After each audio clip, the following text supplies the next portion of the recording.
안녕하세요. 영어쌤들의 수다 영수다입니다. 네, 저는 수다쌤입니다. 네, 저는 감성이모입니다. 반갑습니다. 네, 전국 수험생 여러분, 그리고 누구보다도 수험생과 함께 마음을 졸이셨을 우리 학부모님들 너무 고생 많으셨습니다. 그동안 선생님들도 너무 고생하셨을 것 같고요. 또 우리 고생한 아이들에게 또 좋은 결과 있기를 영수다의 기운 팍팍 넣어드릴게요. 내 아이에게 적용될 대입 정책은 우리 아이 중3 때 결정이 됩니다. 그래서 초등엄마들은 지금 초등학생인데 굳이 지금 교육 정책을 빠삭하게 알아야 돼? 라고 생각하시는 분들 계실 수 있어요.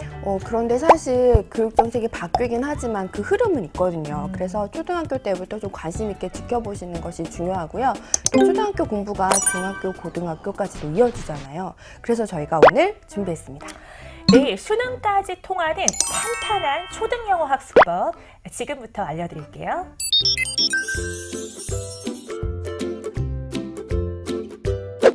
윤선생 하면 파닉스다는 알고 있는데 중학교, 고등학교 가서 내신 준비 혹은 수능까지도 커버가 되나요? 라고 물으시는데요.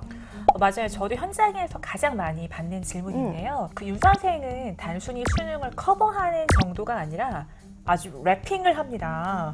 네, 몇 번을 감고도 남아요. 맞아요. 사실 이 수능과 윤선생이 어휘 일출만 봐도 알 수 있는 것 같아요. 제가 매년 수능이 끝나면 이 수능 문제와 윤선생 교재의 어휘 일출을 조사를 하는데 놀랍게도 매번 항상 98%를 일치하는 걸 확인했거든요. 와, 98%. 이건 굉장히 중요한 의미가 있는 게 그 영어 어휘 권위자인 플레이션이 이런 말을 했죠. 그 텍스트에 쓰여진 어휘의 98%만 알아도 전체 내용을 다 이해할 수 있다고. 맞아요.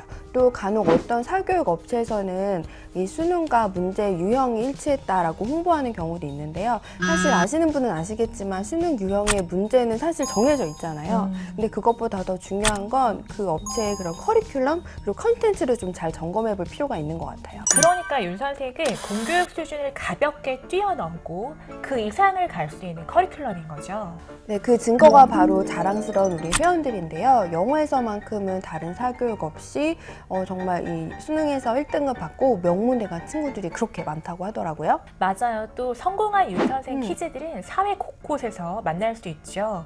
그런데 이 아이들에게 공통점이 있는데 아주 어렸을 때부터 학년별로 모범적인 플랜들을 착실하게 밟았다는 겁니다. 그렇죠. 초등학교 입학 전에 파닉스를 마스터를 하고요. 초등학교 입학해서는 듣기, 읽기, 쓰기, 말하기 이 4가지 영역을 균형 잡히게 학습하는 것이 중요한데요. 특히나 초등학교 때 리딩을 많이 풍부하게 하는 것이 중요해요. 아이들 보면 중학교, 고등학교 가서 정말 책 읽을 시간 없다고 고민하는 분들이 많더라고요. 또 이제 문법 다들 어머님들 고민하시잖아요. 문법은 보통 초등학교 4학년에서 5학년에 시작을 하고요. 그리고 나서 이제 5, 6학년 때 중학교 과정을 다 마스터를 하고 중학교 입학하면 이제 문제풀이 위주로 수능 준비를 꾸준히 해야겠죠. 그래서 이미 고등학교 입학 때까지 수능까지의 실력을 쌓아놓고 진학을 하는 겁니다. 왜냐하면 고등학교는 과목도 많고 또 내신 준비, 수능 준비, 준비할 게 너무 많은데 영어에서만큼은 시간을 벌어야 한다는 거죠. 맞아요. 그리고 수능에서 제일 중요한 게 바로 이 지구력인데요. 우리 어머님들, 우리 아이의 영어 학습이 공교육을 뛰어넘을 수 있는지 또 수능까지 갖고 갈 수 있는 기초 체력을 잘 훈련할 수 있는 프로그램인지 꼭 잘 확인해 보시기 바랍니다.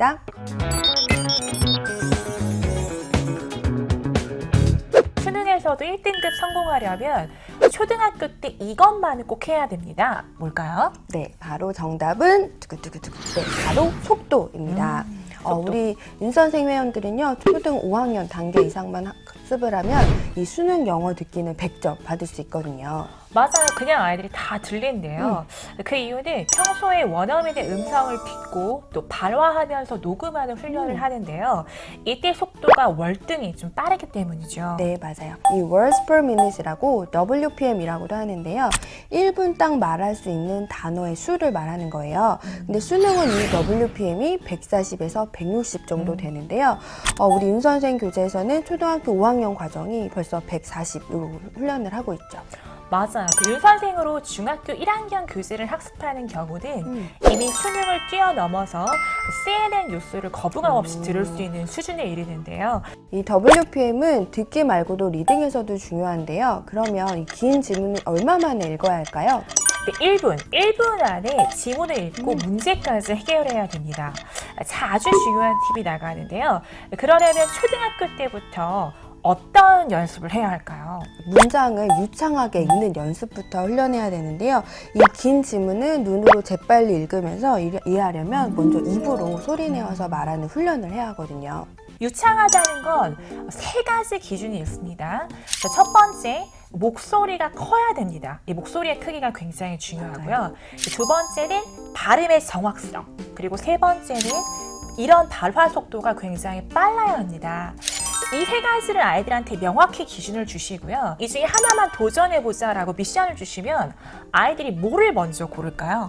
아이들은 그 중에서 좀 자기가 제일 하기 쉬운 거, 큰 소리로 말하기 뭐 이런 걸 고르더라고요. 그렇죠. 사실 큰 소리로 말하는 게 제일 쉽죠.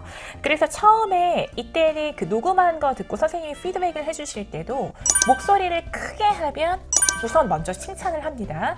이게 어느 정도 이제 완성이 되면 남은 두 가지가 발음의 정확성과 말하는 속도였죠. 맞아요. 이 중에서 또 애들이 뭐를 고를까요? 말하기 정확성? 맞습니다. 그래서 이때는 그 원어민의 소리를 들으면서 최대한 흉내 내보라고 조언을 합니다. 이게 이제 어느 정도 되면 이제 마지막 파이널, 발화 속도가 남았죠. 이 유창성은 하루아침에 완성되는 게 아니지요. 그 미국 아이들도 상당히 오랜 시간 동안 공들여서 훈련을 합니다. 기준 속도에 도달하기 위해서 초등학생 때부터 착실하게 그리고 탄탄하게 이 유창성 훈련을 시작해야 합니다. 그래서 우리 오늘의 미션은 우리 아이가 1분간 몇 단어를 읽을 수 있는지 체크해보고 우리 아이의 유창성이 학년에 맞는지 비교해보기. 그런데 이때 당부드리고 싶은 것이 너 왜 이렇게 느려? 빨리 좀 읽어봐 라고 이렇게 잔소리를 하시기보다는 스탑워치를 활용해서 아이들과 마치 게임처럼 시도해 보시기 바랍니다. 전 국민의 영어 고민이 해결되는 그날까지 영시간은 계속됩니다. 그럼 다음 시간에 만나요. 꼭이요.